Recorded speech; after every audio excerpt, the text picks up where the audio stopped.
Bom, boa noite a todos aqui do canal, né? Estamos aqui com o professor Moacir de Araújo Lima, grande professor, né? Uma pessoa muito abalizada dentro do que nós vamos tratar hoje, que vamos chamar de os atributos, diferentes atributos do som, não somente na questão física, né? Mas também numa questão psíquica, da consciência, uma série de coisas. E o professor tem muita experiência nisso. É uma honra ter o professor aqui, Moacir de Araújo Lima, nessa noite, porque ele foi meu professor duas vezes em cursinho também e tudo. Fiquei sabendo que o professor também é catedrático em Direito também, estudou Direito, pós-graduado em Direito também. A gente tem uma série de cursos, tem uma série de experiências, uma série de conhecimentos, além da física, que o professor faz uma espécie de sinergia muito interessante, que é essa questão da unir a ciência com a espiritualidade e não criar mais, vamos dizer assim, divisões como se fossem territórios diferentes. Isso também é um dos motivos pelos quais eu estou aqui hoje conversando com o professor. Eu acho que vai ser bem interessante, porque eu tenho acompanhado o professor também em palestras também internacionais, já li vários livros do professor também. E agora até não me recordo como é que era o nome a parapsicologia, como é que era, professor? Esse livro teve duas edições. Inicialmente ele se chamou Parapsicologia da Bruxaria à Ciência. E mais Exato. tarde, numa outra edição, passou a ser da Magia à Ciência. Ah, Bruxaria ainda assusta alguns, sei lá eu. Então, pensava que era um manual de São Cipriano, alguma coisa assim, mas... nossa, é verdade. Eu não sabia que É. tinha trocado o título. Pois é, professor, eu, como músico, né, o pessoal me conhece aí no meio musical como maestro, compositor, né, de música erudita, regente e tudo mais.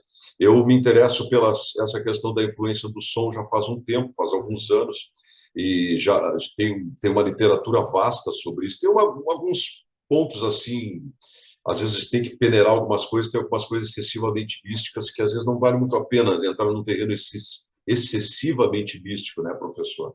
Que aí se torna, pode entrar um pouco no terreno da fantasia.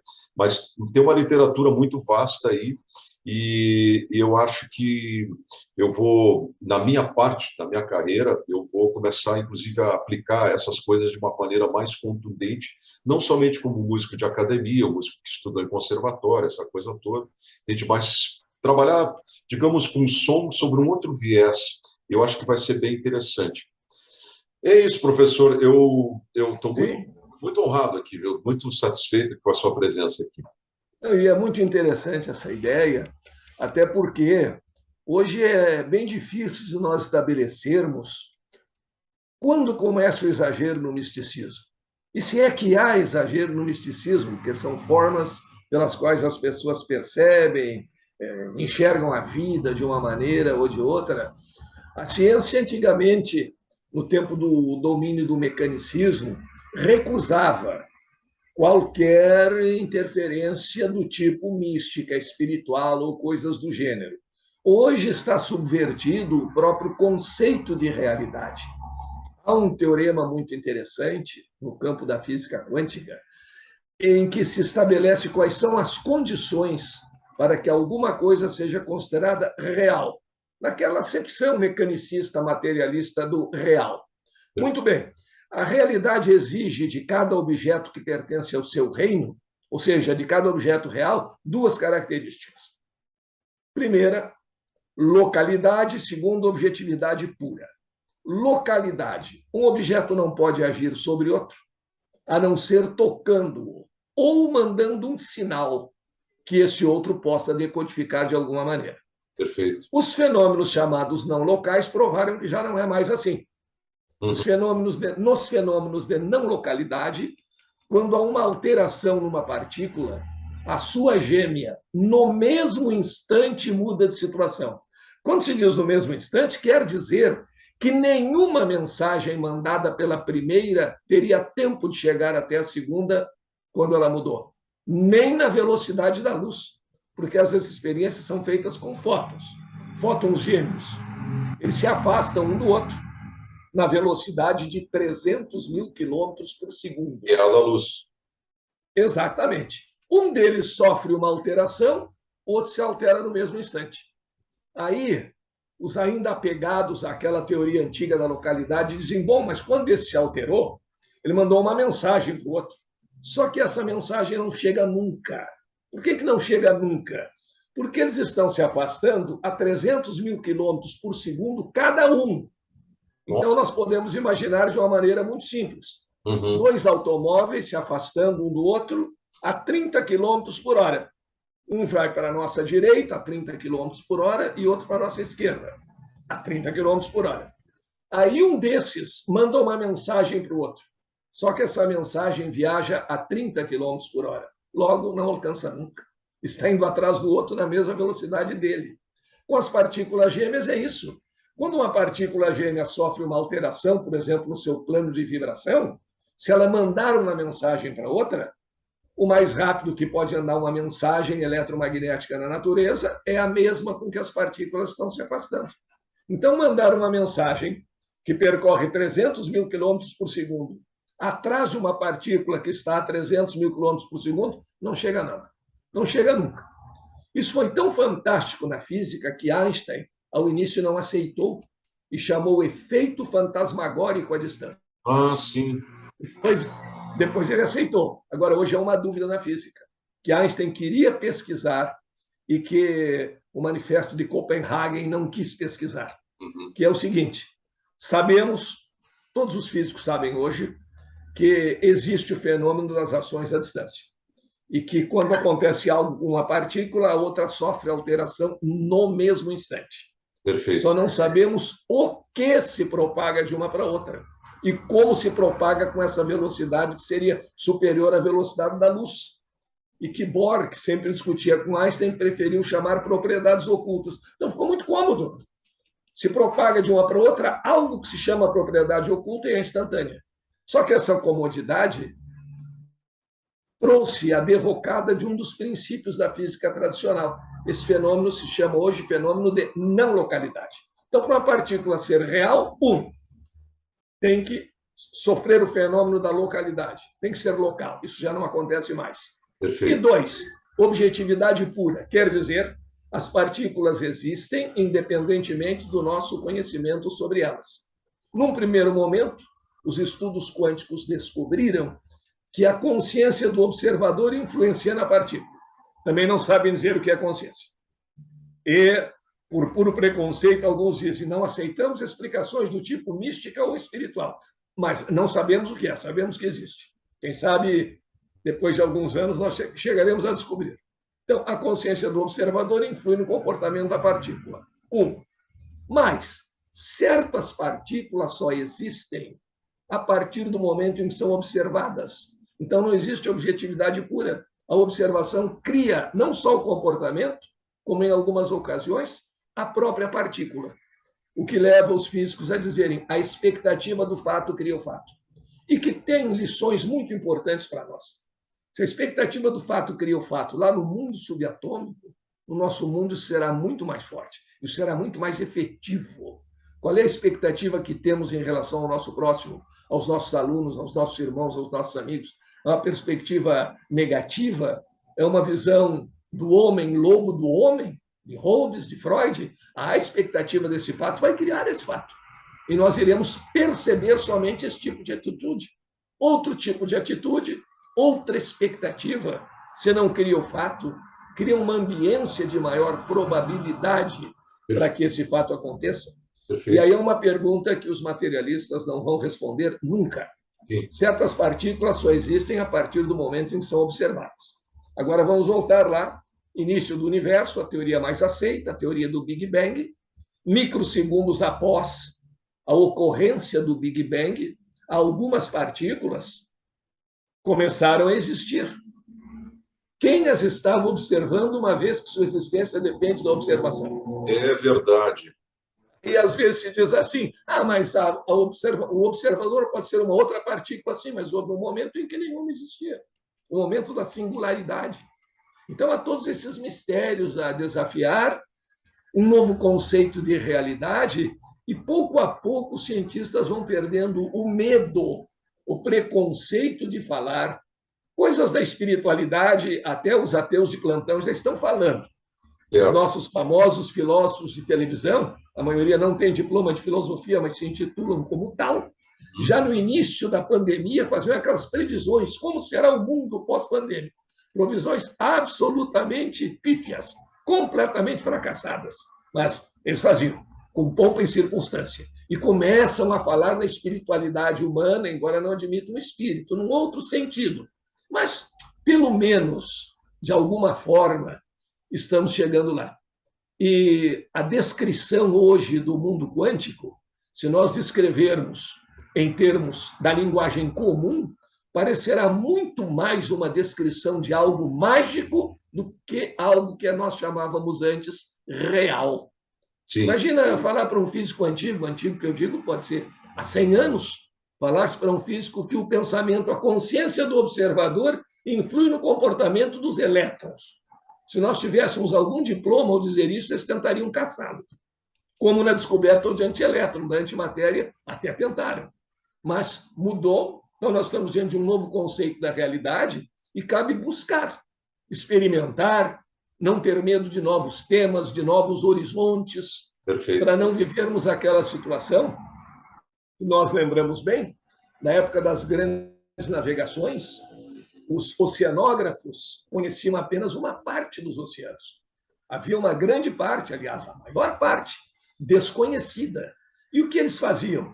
Confessavam que não sabiam que existia lá, como os físicos de Copenhague confessaram que não sabem o que é consciência, mas não interessa estudar também? Não, não. Povoavam de monstros, de serpentes, de abismos, de coisas terríveis. Ou seja, não vai lá. Isso é o reflexo da história da espiritualidade e da ciência. Os cientistas materialistas, aliás, dicas de passagem, por culpa dos religiosos que apresentaram-lhes um Deus terrível. Mas os cientistas materialistas dizem, não, é mediunidade, espiritualidade, essa coisa não vai lá. Isso enlouquece. Lá existem monstros terríveis. Fica aqui, no teu dia a dia. E se ficássemos nesse dia a dia, o conhecimento do globo terrestre seria diminuto. Assim como hoje nós estamos abrindo novas fronteiras para a espiritualidade. Então, coragem e avançar. Porque se ficarmos parados não acontece nada. É verdade. Se avançarmos, há uma questão muito interessante, perguntaram foi o Alan Wolf, Fred Alan Wolf, um físico quântico, se daqui a alguns anos descobrissem que toda essa conceituação da física quântica, que até hoje não falhou na explicação de nem um só fenômeno, se demonstrasse errada. Ele dizia, nós teremos aprendido durante 50 anos que houve um caminho que não foi muito bem seguido, mas que deve levar a algum lugar. E, se preciso, retornamos, mas não podemos deixar de lado a pesquisa, deixar de lado a hipótese, rejeitar a hipótese sem observar. E Perfeito. é por aí que a gente vai. É muito interessante, professor, porque o observador e a coisa observada tem passagens do budismo que fala que tem um estado dos monges que o observador e a coisa observada se dissolvem num só, né? É uma coisa interessante. Se o Buda está ali há 500 anos, se eu não me engano, de Cristo, e E, o Buda falava nessa questão e a física quântica está trazendo de volta. Eu sempre tive uma dúvida muito interessante com relação, muito concernente, claro, né, com relação à criação, cocriação da realidade. Se o observador, se eu observo o meio e só pelo simples fato de eu estar observando o meio, eu já estou interagindo, eu já estou influenciando o elétron, as micropartículas, a pergunta que fica é a seguinte, é só por esse fato ou existe uma intenção? Porque se eu interajo com a cadeira, considerada uma matéria inanimada, né, professor? Que tem moléculas, tem átomos, tem micropartículas, tem tudo, né? Mas se eu interajo com ele, eu posso alterar a realidade da cadeira? Isso estaria mais... isso é para qualquer matéria? Ou eu estaria mais... teria uma contundência maior para aquilo que é orgânico, ou seja, plantas, animais, seres humanos, enfim, rios, né? Como seria isso, professor? aí existem dois aspectos. Quando se fala que a consciência do observador influi no comportamento do elétron, não é a consciência naquele sentido também de consciência individual. Agora, eu quero que o elétron faça tal coisa. Não. É a pergunta bem feita para a natureza. Se eu monto uma experiência que permite o elétron se manifestar como onda, ele se manifesta como onda. Se eu vou montar uma experiência que permite que ele se manifeste como partícula, ele se manifesta como partícula. E aí são algumas leis que são absolutamente gerais. Eu tenho, por exemplo, 2 copinhos e coloco uma moeda embaixo de um deles. Aqueles truques que fazem na rua para adivinhar em que copinho está a moeda. O elétron tem um comportamento muito estranho. Eu coloco um elétron em um de 2 reservatórios. Vamos imaginar que sejam copinhos, né? Em outra linguagem, outro equipamento, mas o efeito é o mesmo. Há 2 reservatórios aqui e, por um mecanismo especial, se colocou um elétron em um dos 2. Em qual deles? Aí há 2 situações interessantes. Se eu der uma espiadinha no primeiro, o elétron pode estar ali. E se não estiver ali, estará certamente no segundo. Até aí ele se comportou como um objeto material. Se eu tenho uma moedinha embaixo de um de 2 copinhos, ou está no primeiro, ou está no segundo. E terminou. Mas agora vem a diferença. Se eu resolver, num determinado momento, dar uma espiadinha nos 2 ao mesmo tempo, aí ele se comporta como se fosse uma onda, ele faz uma interferência numa tela, e ele não se comporta como partícula, ele está e não está em cada um deles ao mesmo tempo. Nossa. Essa é a tal nova realidade. Mas já em relação a seres vivos, por exemplo, as pessoas, as plantas, os animais, existe mais um mecanismo, que é o mecanismo da ação direta da energia do pensamento. Existe uma experiência muito interessante e muito antiga, feita nos Estados Unidos, com o que eles chamavam o polegar marrom e o polegar verde. Pessoas que têm, como a gente chama, boa mão para tratar com plantas, e pessoas que não têm uma mão boa para tratar com plantas. Então, a pessoa muda a planta de lugar com todo cuidado, com toda a tecnologia, faz essa experiência com várias plantas, e o índice de sobrevivência das plantas é muito baixo. O outro, o chamado polegar verde, tira uma planta daqui, bota ali, esqueceu de botar adubo, molha de vez em quando, e tem um percentual muito maior de êxito naquela sua mudança da planta do que o outro. Por quê? Aí nós falamos do tipo de energia que nós emitimos a todo momento. A nossa aura, a nossa vibração, o nosso pensamento, coisa que nós não conseguimos disfarçar. Esse é um detalhe importante, inclusive nas comunicações espirituais. Uhum. Eu posso estar extremamente zangado com alguém, mas disfarçar, fazer um sorriso, precisa conhecer bem a fisionomia para saber que aquilo não é verdadeiro. Mas é como uma nota musical, neste caso. Eu toco numa tecla de piano, eu produzo uma nota musical, um som, com uma determinada frequência. Eu posso bater com mais ou menos força nessa nota. Vai mudar a intensidade. Mas a frequência não muda. A frequência é característica daquele tipo de som. Assim como nós, pelas nossas vibrações, emitimos frequências características que um fenômeno tipo de ressonância combinam ou não com frequências de pessoas que se aproximam de nós. Às vezes nós temos um desligamento, uma antipatia natural por alguma pessoa. Geralmente são pessoas que têm ideias, principalmente no terreno espiritual, ético, muito diferentes das nossas, mas nem sempre. Então não podemos achar que nós somos o certo e o outro é um inimigo oculto. Não. É que nós podemos, por exemplo, comprar um perfume caríssimo, colocar esse perfume, e algumas pessoas vão achar o perfume extremamente agradável e outras não. Uma questão de como sentir. E essa influência sobre plantas, sobre outras pessoas, é que tem demonstrado que o pensamento é uma forma de energia.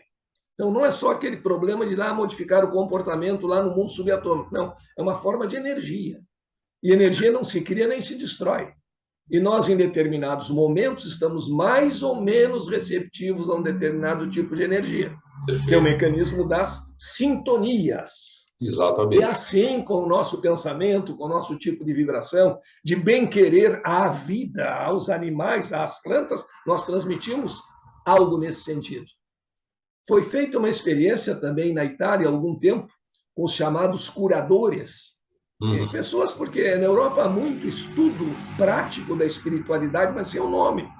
Falar em espiritismo, em religião, etc., eles, a partir da Inquisição, eles têm uma certa reserva em relação à religião. Mas falar numa experiência do tipo espiritualidade, uma experiência de sensibilidade, de energia, etc., ah, não, isso aí tem sentido. Então, eles começaram, com aquelas fotografias da aura, a fotografar as mãos de pessoas que eram chamados curadores. Conforme o tipo de fotografia, essas pessoas eram autorizadas a entrar nos hospitais e impor as mãos sobre os doentes que quisessem receber aquilo, que eles não chamaram bênção, que eles não chamaram passe, mas que é exatamente isso, uma transmissão de energia, através de uma medida. Há pessoas que têm capacidade maior de transmitir e outras não. Isso, felizmente, na medicina evoluiu muito, porque há 2 anos, o Congresso de Cardiologia aqui no Brasil, o órgão dos cardiologistas aqui do Brasil, estabeleceu que a espiritualidade faz bem à saúde e aconselha aos médicos, principalmente daqueles que tratam de doenças mais graves, que incluam na anamnese a espiritualidade, ou seja, que perguntem ao paciente se deseja conversar com alguém sobre espiritualidade, se quer a visita do pastor da sua igreja, do padre, do médium, do amigo, o que ele quer nesse sentido. Não quer dizer que o médico tenha que acreditar em alguma coisa, ou que seja polivalente. Se precisar de um pastor, ele faz a do pastor, se precisar de um médium, ele faz a do médium, não. Mas ele vai encaminhar e vai solicitar alguém. Isso passou a ser considerado de grande importância no tratamento da saúde. Verificando isso, a espiritualidade faz bem à saúde. E em várias faculdades de medicina, aqui no Brasil, hoje é ministrada a cadeira de espiritualidade.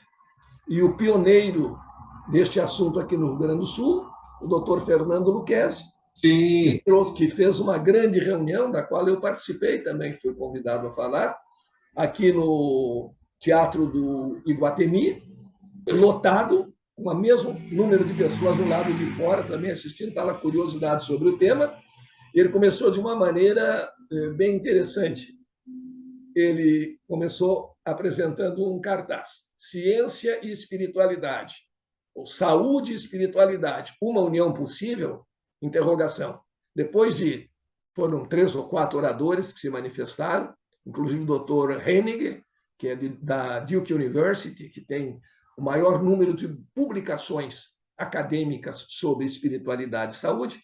No final, ele apresentou a mesma placa, substituindo ponto de interrogação por um ponto de exclamação. A espiritualidade faz bem à saúde. Que interessante, professor. Eu estava ouvindo agora e estou me lembrando de várias situações de hospital, né?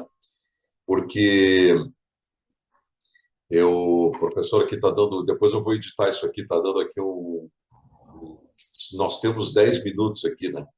Então, é aquela coisa, depois nós entramos de novo e eu pego e edito de novo. Certo. Professor, o senhor está falando comigo, o senhor está conversando, está fazendo a sua brilhante explanação, muito esclarecedora, e o senhor está usando do verbo. O senhor está usando o verbo, o senhor está usando a fala. E o senhor está com uma intenção. Então, quando o senhor está falando comigo com as melhores das intenções, a sua realidade que o senhor está criando em relação a mim está impactando nas partículas do meu corpo físico aqui, está impactando de uma maneira positiva, entende? Que nem aquela experiência do japonês, né, que fez com os cristais da água, né? Aquela questão. Sim. Então, o Masaru Emoto. É sensacional aquela. E a gente vai lá e se reporta aos inícios das escrituras, da Bíblia, do Alcorão, dos Upanishads, dos indianos, e sempre falam no verbo, né? Essa questão do verbo. Do dizer e a intenção do que se diz, o que está por trás da intenção do que se diz. A formação da sentença, ela não é só uma formação, assim, os vocábulos, se eles não têm nenhuma intenção, eles ficam simplesmente inertes, eles não têm função nenhuma. Mas quando se potencializa esse verbo, ele toma umas proporções de grande impacto. Então, esse é um dos pontos que eu tenho me interessado muito, que é o ponto do falar, do dizer, do cantar, do tocar, do produzir o som, e o que isso provoca nas partículas das pessoas, dos ouvintes, da audiência. entende? Um grande orador, a pessoa está falando, realmente, se as intenções são muito positivas e muito contundentes, e ele tem grande clareza sobre o que ele está explanando, evidentemente que toda a estrutura eletromagnética das pessoas que estão lá dentro daquele teatro, né, eles vão receber de uma maneira extremamente construtiva. Então, aí a gente pode também chamar, né, professor, de uma cocriação de uma realidade naquele momento. Se está influenciando as partículas, claro que a gente sabe que até as partículas inanimadas de um teatro, né, como as poltronas, também se influenciam. E nessa questão da terapêutica do som, que eu ouvi falar muito do médico americano, que é oncologista, que ele conheceu um monge tibetano em estado terminal que foi ser atendido por ele em Nova York. E ele começou, e o monge falou para ele da experiência que ele tinha com relação às taças tibetanas, né? Com relação à sonoridade que eles tinham, uma cultura muito antiga, né, professor? E aí, esse médico, que era bastante cético, começou a utilizar essas sonoridades, começou a ter resultados muito interessantes em relação aos órgãos que estavam atingidos pelas células cancerígenas, e ele começou a chamar isso de desafinação da matéria, né? Como se a matéria estivesse desafinada. Aí ele começou a falar que os órgãos do corpo poderiam sim ter determinados tons, determinados sons, mesmo, só que eram inaudíveis para esse aparelho auditivo aqui. Mas a matéria basta ter determinada forma, o senhor me corrija, que ela, emitindo determinada vibração, ela também emite determinada sonoridade particular relativa à forma que ela tem, entende? Então, é muito interessante ver que ele teve resultados, claro, né, professor, falando em questões de doença terminal, é uma coisa que é um chute no escuro, né? A gente não pode chegar e dizer aqui que a pessoa vai... Mas ele, o som teve casos de pacientes terminais que tinham aquela expectativa de vida de 5 meses, 4 meses, enfim, e daqui a pouco ficavam com 5 anos de né, a vida em plena atividade e sem sequelas, entende? 5 anos de um bem viver, né, professor? Uma coisa muito interessante. Isso sempre me chamou muito a atenção. E eu tive uma experiência forte, né, uma experiência de perda da minha companheira e tudo, né, com esse câncer de mama, que é muito agressivo, né, e eu guardei muito o que os médicos oncologistas falavam, se dirigiam aos pacientes de uma maneira extremamente protocolar, extremamente técnica. E aquele verbo deles, nós estamos falando da influência do verbo sobre a matéria, o que eles diziam, professor, eles tinham mais interesse em prescrever a dexametasona e sei lá, mais outras coisas de tarja preta lá, extremamente agressivos no organismo, entende? Mas eles não conversavam com o paciente, eles não se dirigiam para o paciente, né, professor? Então, isso aí me deixou bastante intrigado. Eu fiquei lá no Fêmea, eu fiquei com muita vontade. Será que tem tantos países que já utilizam isso, como o senhor há pouco falou, né, professor? Tem a cadeira da espiritualidade. Por que eles não colocam um andar inteiro lá no Fêmea ou em outros hospitais também, só com essas chamadas terapias alternativas, que às vezes são a própria alternativa da cura, né, professor? Sim, sim. Só a linguagem técnica, não é só o tecnicismo, isso não resolve. O conselho dado hoje em Harvard é que o médico não fique distante do paciente em termos emocionais. Porque antes você ficava aqui, né? Parecia que o paciente era algo muito perigoso. Não, que ele pode tocar no paciente, criar uma intimidade maior, abraçá-lo eventualmente, não sempre chegar abraçando, não, mas criar um clima de amizade e de confiança. Isso faz o quê? Isso predispõe a pessoa a sintonizar com vibrações positivas. Imagina que a gente vai consultar um médico, vamos supor que isso existe. Eu sei que não existe, um médico muito antipático, isso não existe. Claro. Ele não dá nem bola para o paciente, é uma figura, é uma ficção. Ele não dá nem bola para o paciente, ele é medalhão, ele não olha muito para a cara do paciente e tchau. O paciente sai de lá com um sentimento que termina sendo autodestrutivo. Porque o pensamento será o seguinte, e aí já é além dessa questão de apenas atuar sobre uma molécula, sobre uma partícula, não, é no mecanismo do pensamento, é na produção maior, na força do pensar, da mente. Então o paciente, mas que sujeito antipático, deve ter dito só besteira. Tomara que esse remédio, no fundo, tomara que esse remédio nem faça efeito para provar que ele é uma besta.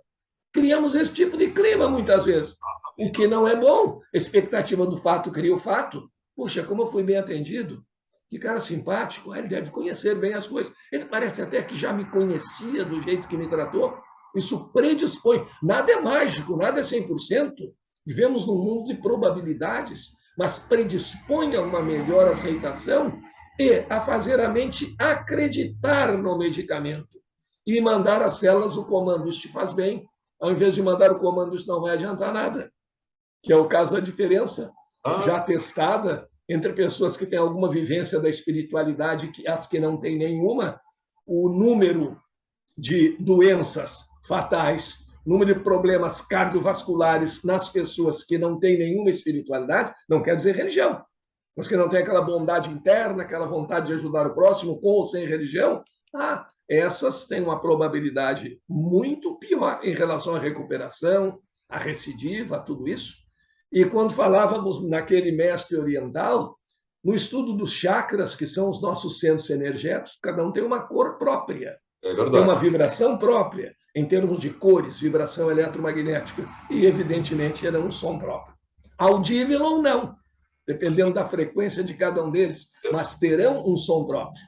Sobre as experiências do Masaru Emoto, eu conheci agora na viagem à Itália um engenheiro que está renovando esse tipo de experiência. Ele deve apresentar essa experiência em Milão, agora antes do fim de setembro.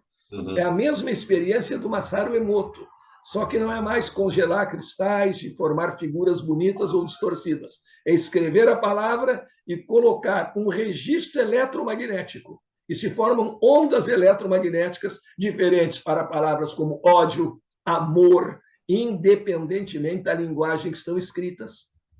E o que é mais interessante é como quando a gente registra uma onda sonora, que é longitudinal, mas se a gente faz a figura transversal da onda, as ondas desarmônicas, os ruídos, eles não formam aquelas curvas perfeitas.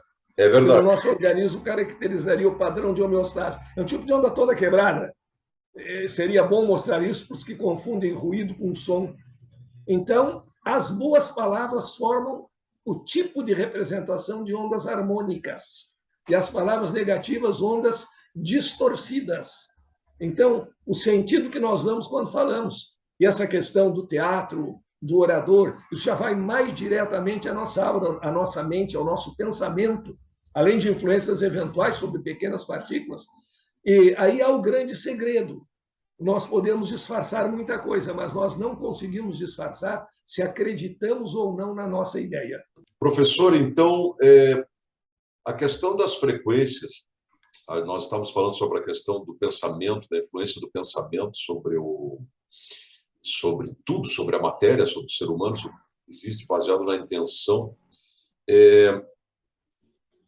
Essas frequências elas estão completamente correlacionadas, né? Ou seja, as frequências do som, as frequências da cor, tudo são os matizes, né, de formas de onda e tudo mais. Sim, sim. Existem algumas frequências, professor, que elas sendo muito rápidas, ou ultrassons, ou infrassons, ou ultravioleta, ou infravermelho, enfim. Nesses extremos das frequências, essas influências elas podem ser maléficas para nós? Por enquanto, o Sol, que se sabe nesse sentido, é que existem limitações físicas para a nossa percepção.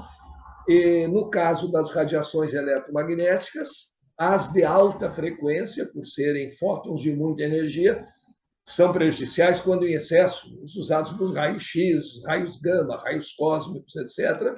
E os de baixa frequência, ali abaixo da cor vermelha, infravermelho, radiação de calor, ondas de rádio, são inofensivas. Quanto ao pensamento, se pesquisa ainda se é exatamente um tipo de frequência tal como nós conhecemos, ou se seria uma frequência dotada, quem sabe, de uma outra dimensão que viajasse por um hiperespaço, porque já houve experiências que mostraram que essa transmissão do pensamento, por exemplo, se dá independentemente de distâncias ou barreiras.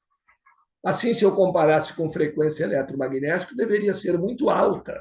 Mas uma frequência muito alta, tipo raio gama, prejudicaria aquilo que estivesse no seu caminho e também o emissor e o receptor. Então, é algum outro tipo que nós estamos investigando, ainda não chegamos lá, Mas o interessante é quando a pessoa que vai receber está em sintonia.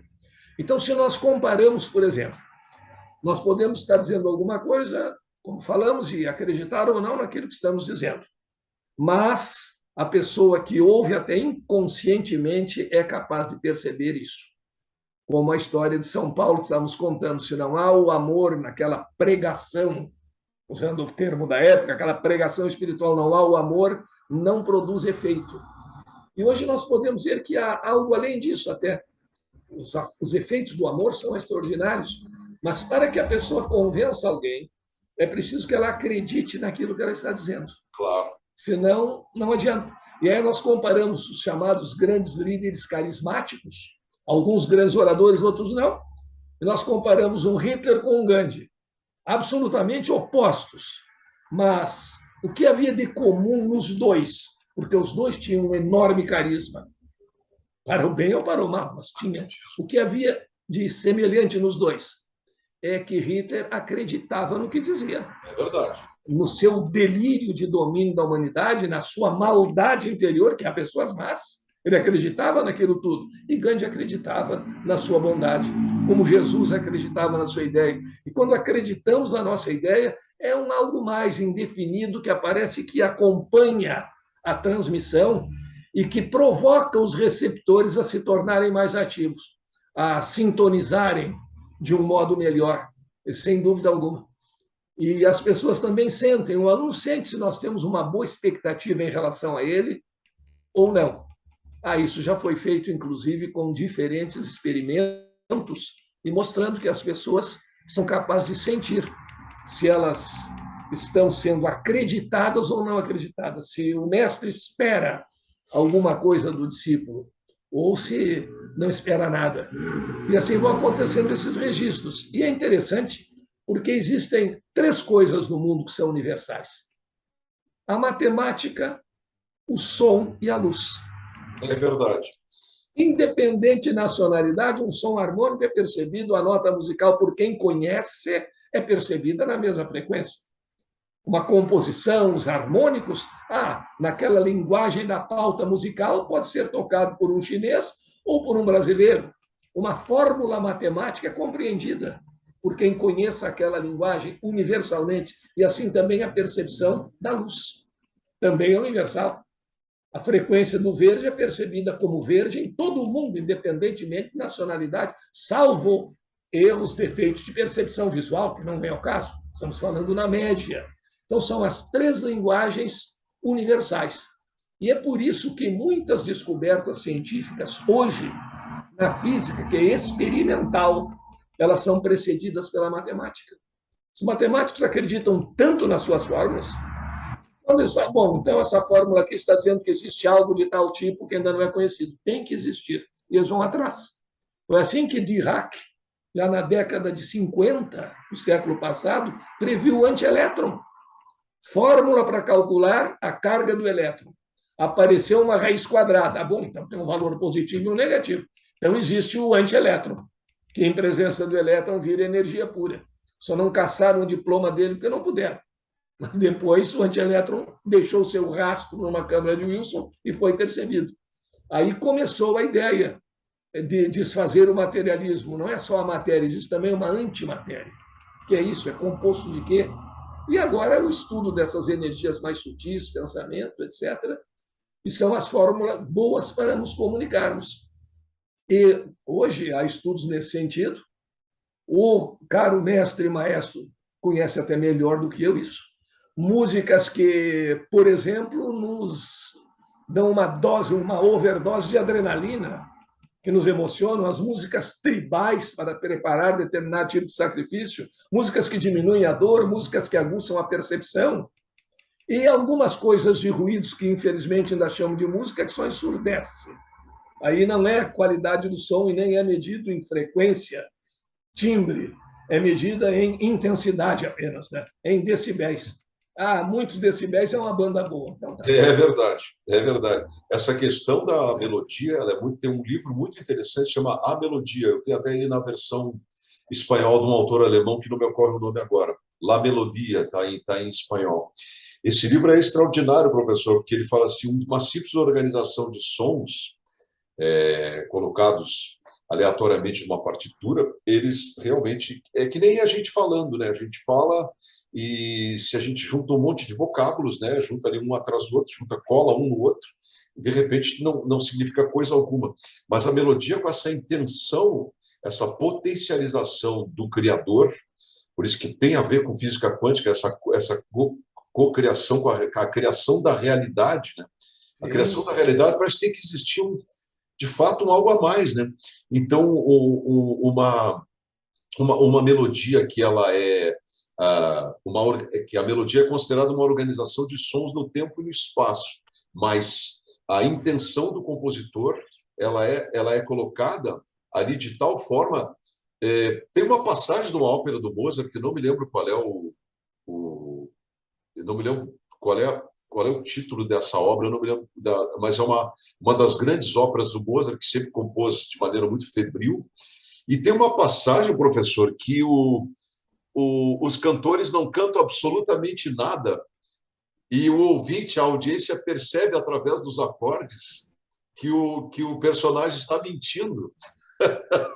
Pois é muito interessante a gente conseguir, Ninguém a falou gente nada. conseguir manejar isso aí. Existem músicas que, independentemente da letra, nos dão uma sensação bem determinada. Ouvindo o brinde da Traviata, quem é que não tem vontade de dançar, de brindar, de fazer alguma coisa do gênero? Não precisa entender aquele italiano antigo que eles falam, não. Aquilo já nos leva a isso. Assim como existem alguns ruídos aí que serão extremamente prejudiciais. Também o momento, a emoção do momento. A Marselhesa. O pessoal ouviu no bar em Marseille, se levantou e foi marchando até Paris. Dias e dias de marcha ao som daquela música. A emoção que a música traz. Então, um trabalho musical, já que mexe tanto com as nossas emoções, que é o centro de tudo, é um excelente caminho a ser percorrido no sentido da cura, ou da predisposição para a cura, ou de um término melhor, com mais harmonia, com mais vibração, com menos dor e ressentimento. É uma ferramenta importantíssima e que nós usamos pouquíssimo. Eu também acho. Deveria haver, além do aconselhamento, isso é através das palavras, mas também os sons. Há sons que nos acalmam, há sons que nos despertam determinado tipo de emoções, e sem dúvida haverá sons relacionados com o funcionamento do órgão A, B, C, como já sabemos que existem sons relacionados aos chakras. E é um grande caminho desafiador a ser percorrido nesse sentido. Não há dúvida que haverá efeito. Agora, como fazer, como chegar lá, aí fica ao encargo dos maestros, daqueles que lidam com o som, que conhecem, uma missão muito importante. É verdade. Isso é uma lisonja, isso é realmente, de fato, professor, uma visão um pouco mais assim abrangente, um horizonte mais amplo de visão do que seja o som. Porque a academia, às vezes, professor, ela prepara esse artista. A gente sabe que a arte vem de ação, né? Agir, né? Krishnamurti falava muito na diferença entre atividade e ação. A atividade é essa coisa corriqueira, essa coisa matemática, né, habitual, né, de ser, de hábitos que a gente faz. E a ação é algo intrínseco, que é a consciência que age, né? É uma coisa mais ampla, né? E ele A perguntou... atividade é mecânica, né? A atividade é mais mecânica. Mais Uma mecânica. atividade, caminhar. Uma ação, construir um caminho. Exatamente. E eles perguntaram para o indiano lá, engraçado, na nossa música ocidental nós construímos melodias, e aqui vocês fazem as ragas indianas, que vamos dizer assim, um estilo, né, que tem a ver com... As ragas indianas são tocadas por determinados instrumentos, tem a ver com as estações do ano, tem a ver com a temperatura, tem a ver com as datas, é uma série de uma matemática um tanto astrológica, assim, né? E aí eles perguntaram, mas por que vocês ficam numa mesma nota? E aí o indiano disse, não, é que esse é o som primordial.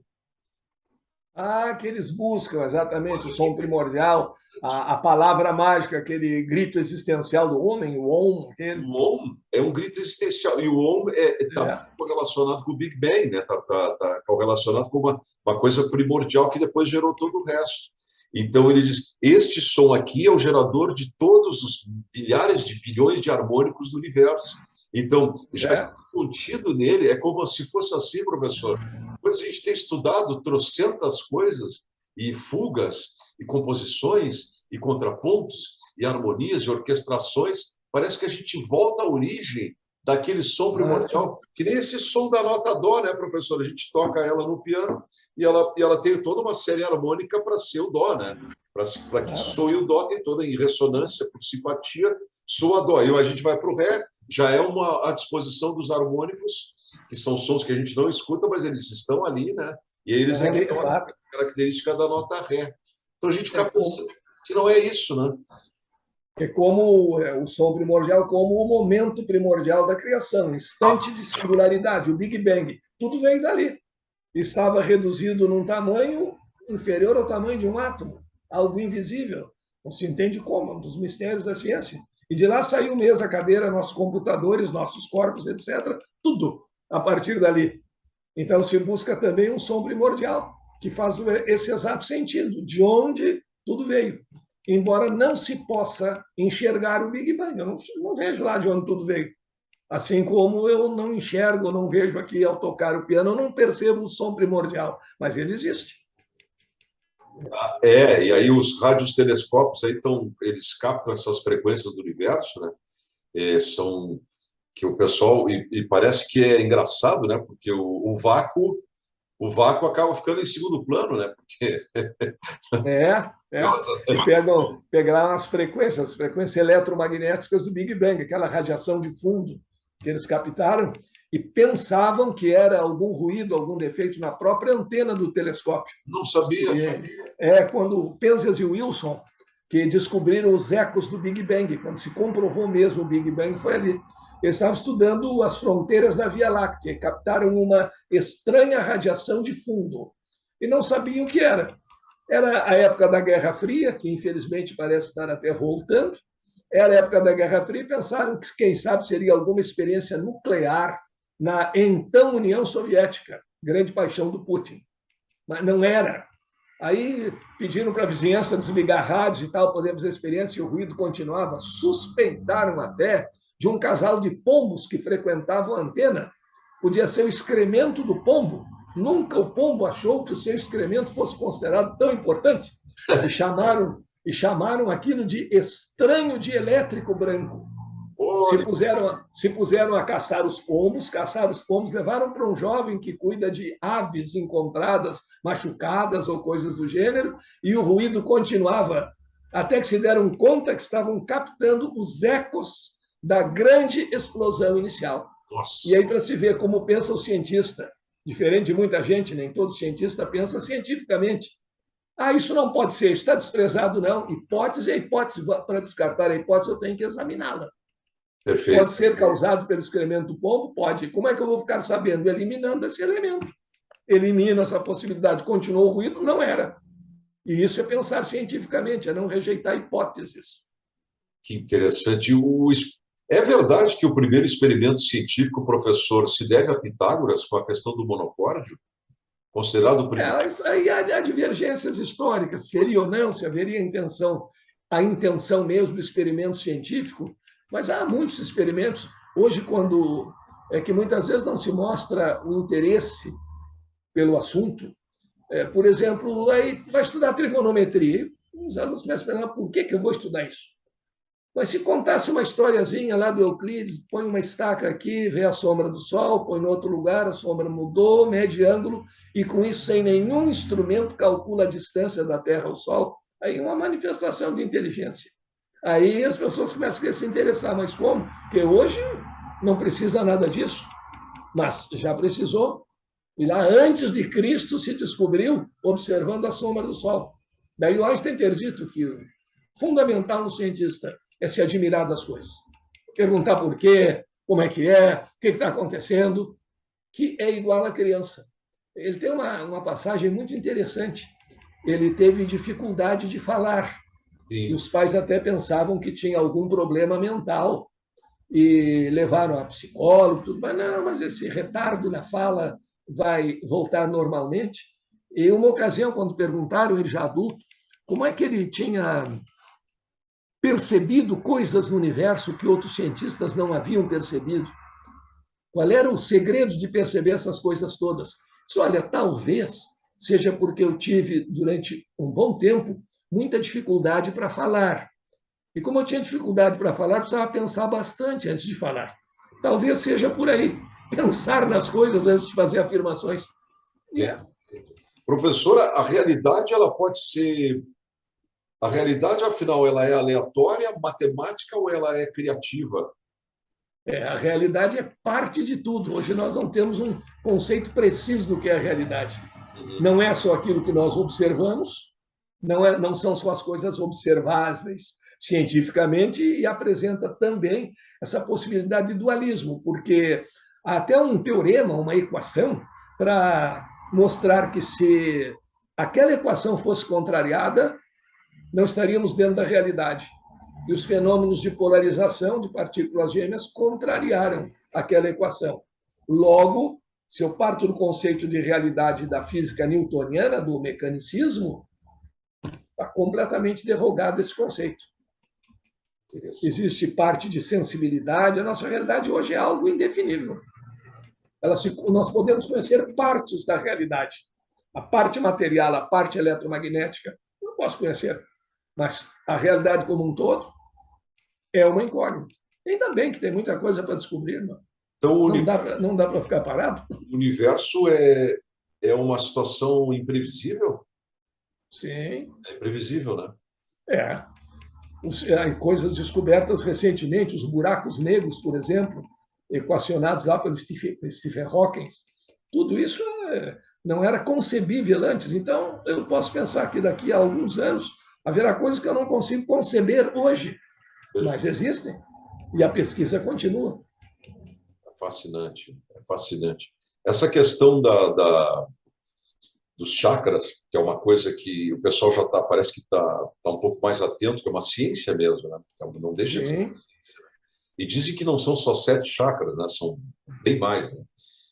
Aí é aquela questão da divisão e da subdivisão. Né? Se nós começamos a subdividir, vamos achar centenas, milhares. Certo? Foi aquele princípio básico. Mas se houver outros, a gente não pode também ficar teimando. Antes era tudo 7, não é? Tudo 7 7. pecados capitais, 7 dons do Espírito Santo, 7 dias da criação, 7 planetas no sistema solar. Aí Galileu descobriu mais um. Não pode ser. E houve para ver como nem todo cientista pensa cientificamente. Um colega de Galileu, na universidade, disse que não acreditava naquele. Primeiro foi quando Galileu descobriu umas luas a mais em Saturno. Disse que não, que o Galileu estava inventando aquilo para cobrar mais caro pelos horóscopos. Pronto, chamava-se Cesare Cremonini. E aí Galileu disse, mas olha aqui no telescópio. Não vou olhar, porque este aparelho é muito feio e produz falsidades. Mas... Um cientista pensando dessa maneira. E como tudo era 7, também podia haver só 7 planetas. E uma desculpa extraordinária de um dos grandes teólogos da época, quando descobriram mais 2 planetas, mas vem cá, não tinha que ser 7 por causa dos dons do Espírito Santo, dias da criação. Existem mais 2, mas não servem para nada, então podemos continuar a dizer que são 7. Decretaram a inutilidade dos 2 últimos. Meu Deus! E a ciência também enfrenta esses problemas. Agora descobriram mais um, além de Plutão. Mas não, mas pelo tamanho ele não pode ser considerado planeta. Então Plutão também não pode. E agora estão nisso aí. Caçar Plutão ou permitir a candidatura do outro a ser planeta. Professor, não é um pouco de pretensão nossa, por exemplo, reduzir um planeta a planeta não, essas coisas? Entende? É só classificação, só por medida do tamanho. Não é no sentido pejorativo. Em relação aos planetas, é considerado pequeno. Em relação a um de nós, é um gigante enorme.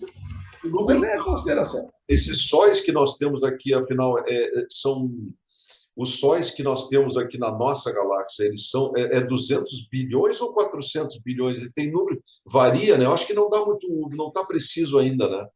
De quantos sóis O tamanho da galáxia? Quantos sóis nós temos aqui cada São cerca de 25 bilhões de sóis. Mas vão descobrindo mais sempre. Vão descobrindo mais um, mais outro. Se a gente der, porque antes dos telescópios espaciais não se enxergavam planetas, somente sóis, somente estrelas, porque a luz do planeta é muito fraca, só refletida. Para chegar até aqui, só enxergava planeta aqui no nosso sistema. Na nossa galáxia já não se enxergava. Aí, com os telescópios espaciais, foram descobrindo cada vez mais planetas. Aí nós podemos pensar assim, vamos supor, 25 bilhões de sóis. Dá 4 planetas para cada um. 25 bilhões, 4 planetas para 100 bilhões. 100 bilhões, por mais que a gente seja cético, não é possível pensar, mesmo que eu acredite que a vida surgiu por um acaso, não é possível pensar que em 100 bilhões, só na nossa galáxia, que não é a única nem é a maior, só tenha surgido em um fenômeno da vida, mesmo que eu ache que a vida aconteceu por acaso. Esse acaso pode se repetir às mesmas condições em outro lugar. A probabilidade de, em 100 bilhões, haver alguns com as condições da Terra é 100%. E outra coisa é a questão da vida, que o pessoal fala nesses elementos básicos, e água e não sei o que mais, e falam que tem que ter elementos primordiais assim, para que haja vida nos outros planetas. Nós estamos falando desde o início da nossa conversa, professor, sobre frequências. E será que, de repente, não existem civilizações que vivem numa outra frequência? Quer dizer, por que não pode, né? Por que não pode? Por que não? E mesmo que nós pensássemos só em vida como a nossa, baseada no protoplasma e no carbono, com a possibilidade de água em estado sólido, líquido e gasoso, mesmo que pensássemos assim, em bilhões e bilhões de planetas, por que não teria surgido? O problema seria a comunicação, porque os elementos não são comuns, a linguagem comum, aí começa a entrar a fantasia. O cidadão é convidado a dar um passeio num disco voador e traz como prova desse passeio um parafuso velho que dá para achar em qualquer esquina. Aí tem que ficar com o Carl Sagan, que dizia sempre, fenômenos extraordinários requerem provas extraordinárias. Verdade. Professor, os planetas invariavelmente têm suas frequências sonoras também, todos têm, não é? Possivelmente tem, porque eles têm a luz que reflete a frequência luminosa. Deve haver um tipo característico de frequência, como existe para cada corpo, para cada átomo, são coisas infinitas também para cada planeta. Ou uma frequência afim ao planeta.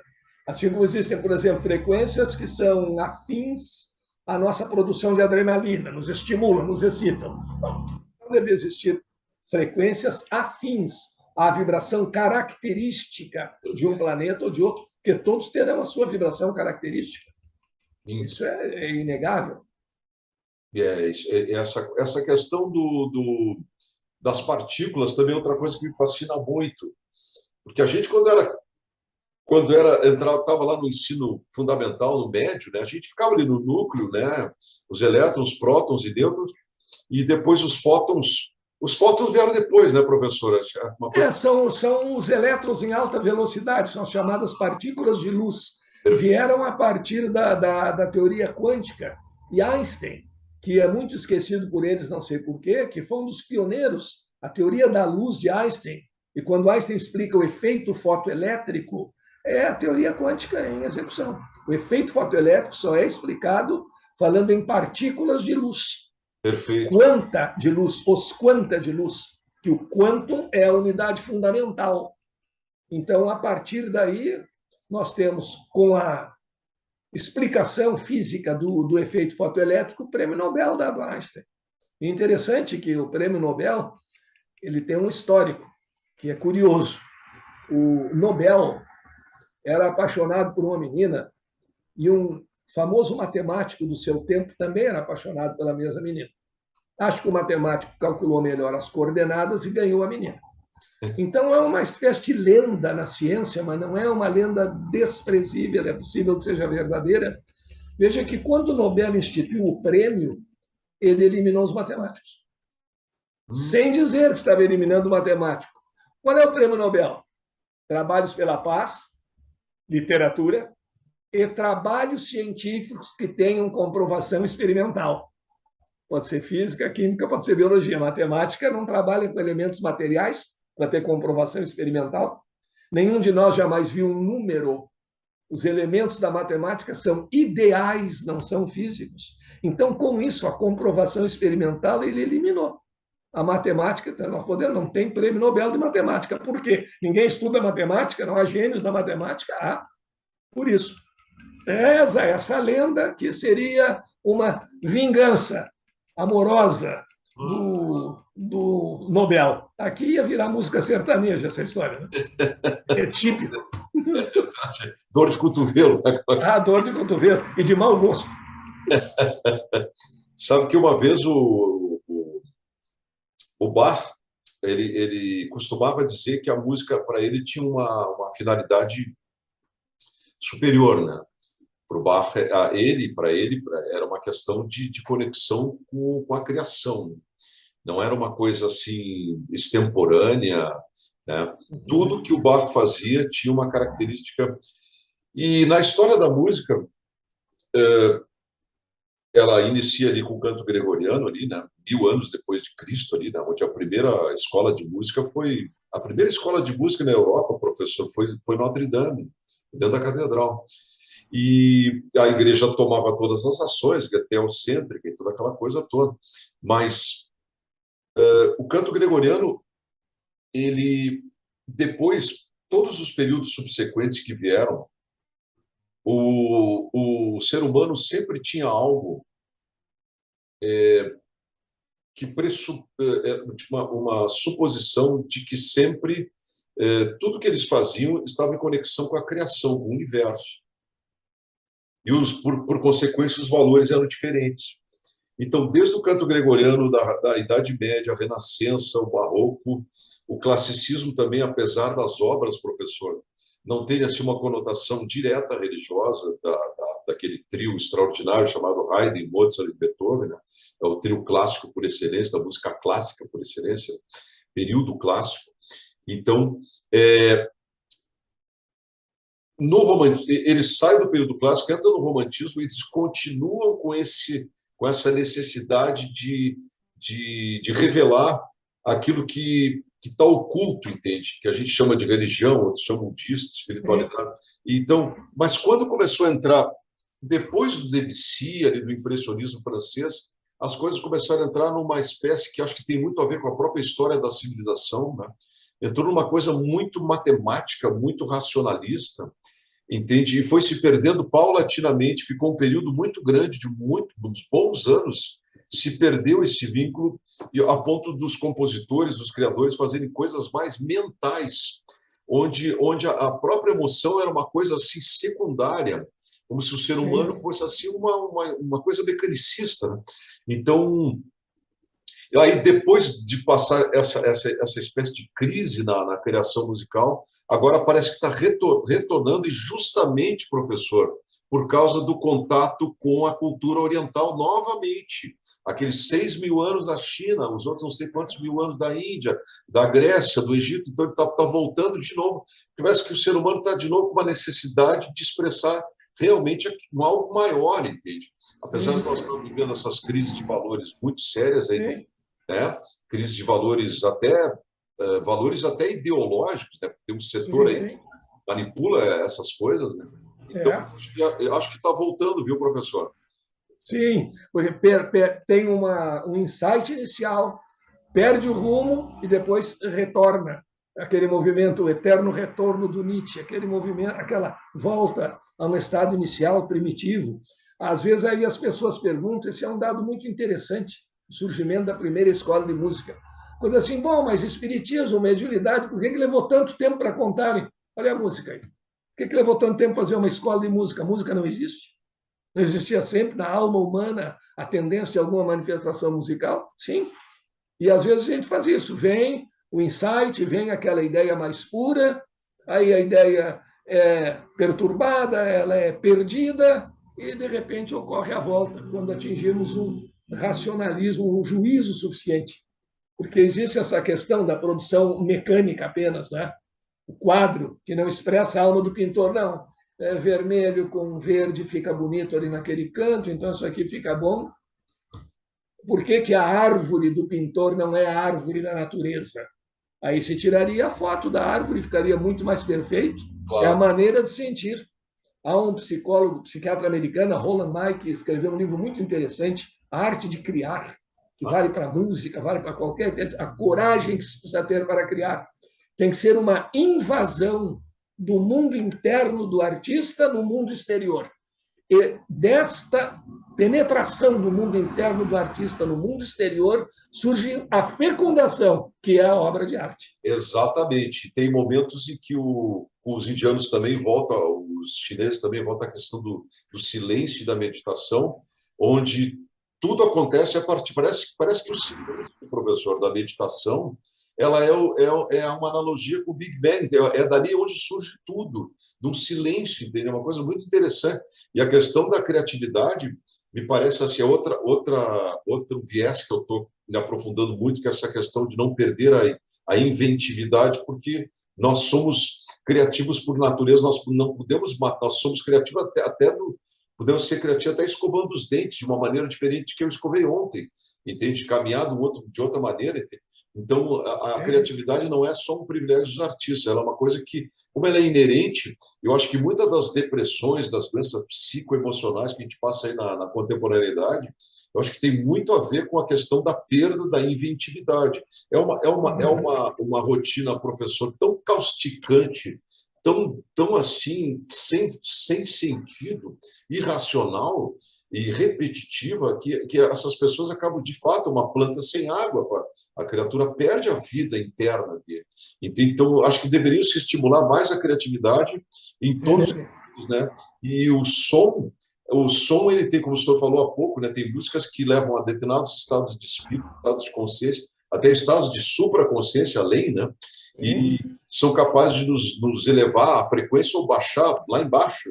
Então, a gente pode utilizar essas ferramentas sonoras também como não só como uma questão do artista em si, que vai lá e estuda uma obra, e na maioria das vezes ele está centralizando todas as atenções da audiência nele, naquele virtuoso, naquela grande soprano. Não, ele não está com aquela visão indiana que o artista tem que se afinar com o público primeiro para depois produzir a arte. Ele tem que se afinar, tem que haver uma frequência, né, correlata. A integração, a sintonia. Integração, não o público lá e eu, o artista aqui. Isso aí não existe. Isso. Era exatamente a antiga ideia da própria ciência. O objeto observado lá e o observador aqui. Exatamente. Hoje nós sabemos que quando observamos um elétron, de certa forma, ele também está nos observando.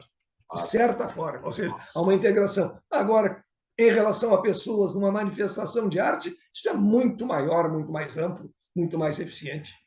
Eu sou suspeito para falar, os estados de espírito que se tem compondo, às vezes o tempo para.